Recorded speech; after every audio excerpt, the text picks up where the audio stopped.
ফিরে এলাম বিরতির পর।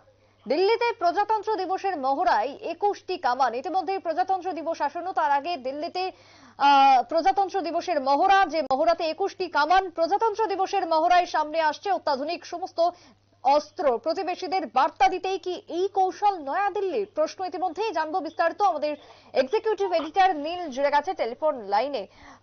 নীল, দিল্লিতে প্রজাতন্ত্র দিবসের আগে বিশেষ মহড়া, সেই মহড়াতেই কি সমস্ত অত্যাধুনিক অস্ত্র এবং তার সঙ্গে যাবতীয় বার্তা কি দিতে চলেছে নয়াদিল্লি, কি মনে হয়?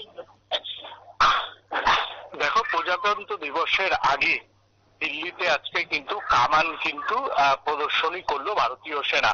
শুধু কামান নয়, একাধিক অত্যাধুনিক যে অস্ত্র, সেই অস্ত্রের প্রদর্শন আজকে দিল্লিতে কুচকাওয়াজের যে মহড়া হবে 26 তারিখ, সেই মহড়ার আগে আজকে করা হয়। সেই জায়গা থেকে একটা প্রশ্ন উঠছে প্রতিরক্ষা বিশেষজ্ঞদের মতে, কেন এই যেটা তার কারণ হচ্ছে পুরোপুরি এই ভারতের প্রতিরক্ষা সিস্টেমটাকে পড়শি দেশগুলির কাছে বার্তা দিতে চাইছে। এর আগেও সেইভাবে কিন্তু অত্যাধুনিক অস্ত্রের মহড়া করতো না দিল্লি। শুধুমাত্র প্রজাতন্ত্র দিবসের দিনই মহড়াটা প্রথম বার করা হতো। কিন্তু এবার দেখা যাচ্ছে যে এই যে মহড়ার যে প্রস্তুতি, সেই প্রস্তুতিতে এবার সেনাবাহিনীর সঙ্গে সেনাবাহিনীর যে অত্যাধুনিক অস্ত্র, তারও মহড়া ট্রায়াল দেওয়া হচ্ছে। এটা কার্যত দুদিক থেকে, একটা হচ্ছে চীন এবং পাকিস্তানকে সরাসরি বার্তা দিয়ে দেওয়া যে ভারতবর্ষের সেনাবাহিনীকে কেউ যাতে দুর্বল মনে না করে, ভারতবর্ষের সেনাদের কাছে কি রয়েছে কার্যত বার্তা দেওয়া। এই বার্তা দিয়ে কার্যত চীন এবং পাকিস্তানকে বোঝাতে চাইছে ভারতবর্ষ যে প্রয়োজনে এই দুই দেশকে একসঙ্গে মোকাবেলা করতে ভারত প্রস্তুত।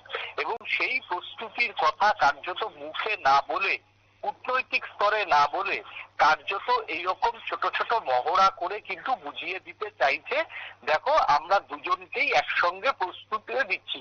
এবং যেভাবে আজকে অত্যাধুনিক কামানগুলিকে, নিউ জেনারেশনের কামানগুলিকে নিয়ে আসা হয়েছে, সেই নিউ আসার মানেটা কি? মানেটা হচ্ছে যে আমাদের কাছে নিউ জেনারেশন, অর্থাৎ পাহাড়ি এলাকায় যুদ্ধ করার জন্য হালকা মহড়ার সমস্ত কামান রয়েছে, আমরা যে কোনো সময় সেগুলোকে ইউজ করতে পারি।